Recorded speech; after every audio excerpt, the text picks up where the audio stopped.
నైనా ఇంక తన బాయ్ ఫ్రెండ్ రాహుల్ కలిసి ఒక పాత ఇంటిని పర్చేస్ చేశారు. ఆ ఇంటిని చూస్తే చాలా బ్యాడ్ సిచ్యువేషన్‌లో ఉన్నట్టు అనిపించింది. రాహుల్ కిచెన్‌ని మెయిన్ బెడ్‌రూమ్‌గా మార్చే పనిలో ఉన్నాడు. నైనా మాత్రం ఇంట్లో ఉన్న పాత వాల్‌పేపర్ తీసేయాలని అనిపించింది. ఆ ఇంట్లో ప్రతి గోడకి, ప్రతి పైకప్పుకి కూడా వాల్‌పేపర్ ఉంది. తీసేయడం చాలా కష్టం.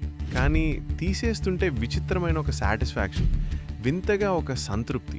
సూర్యరశ్మిలో చర్మం ఊడినట్టు ఒక్కసారిగా పొడవుగా ఊడితే చాలా బాగానే అనిపిస్తుంది. అదే ఒక ఆటగా మారిపోయింది. ఎక్కడ ఎంత పొడవుగా ఊడుతుందో అలా ఊడ్చే ప్రయత్నం చేస్తుంది నేనా. ఒక గదిలో వాల్పేపర్ మూల దగ్గర ఏదో కనిపించింది. ఒక పేరు, ఒక తేదీ. ఆ తర్వాత మరో గది. అక్కడ కూడా ఒక పేరు, ఒక తేదీ. ప్రతి గదిలో అదే పేరు, తేదీ. ఆ పేర్లు చూసి తనకు ఆసక్తి పెరిగింది. గూగుల్లో సెర్చ్ చేసి చూసింది. అక్కడ చూసిన దానికి నైనాకి మాటలు రాలేదు. ఆ పేర్లన్నీ మిస్సింగ్ పీపుల్కి సంబంధించినవి. అండ్ అక్కడ ఉన్న డేట్స్ అన్నీ వాళ్ళు మాయమైన రోజులతో పూర్తిగా మ్యాచ్ అయ్యాయి. వెంటనే ఇద్దరు పోలీసులకు కాల్ చేసి జరిగిన విషయం చెప్పారు. క్రైమ్ సీన్ టీం ఇంటికి వచ్చింది. వాళ్ళు గోడలను పరిశీలిస్తున్నారు. నైనా రాహుల్ పక్కన నిల్చుని చూస్తున్నారు. అంతలో ఒక ఆఫీసర్ మెల్లగా అన్నాడు, యా, ఇట్స్ హ్యూమన్.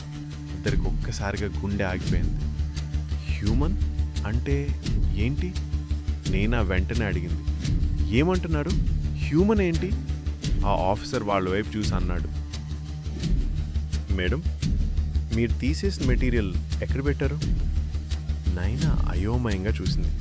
అతను నెమ్మదిగా చెప్పాడు, ఇది వాల్పేపర్ కాదు, నిశ్శబ్దం. Human skin. ఇంటి గోడలు ఇప్పుడు వేరేలా కనిపిస్తున్నాయి.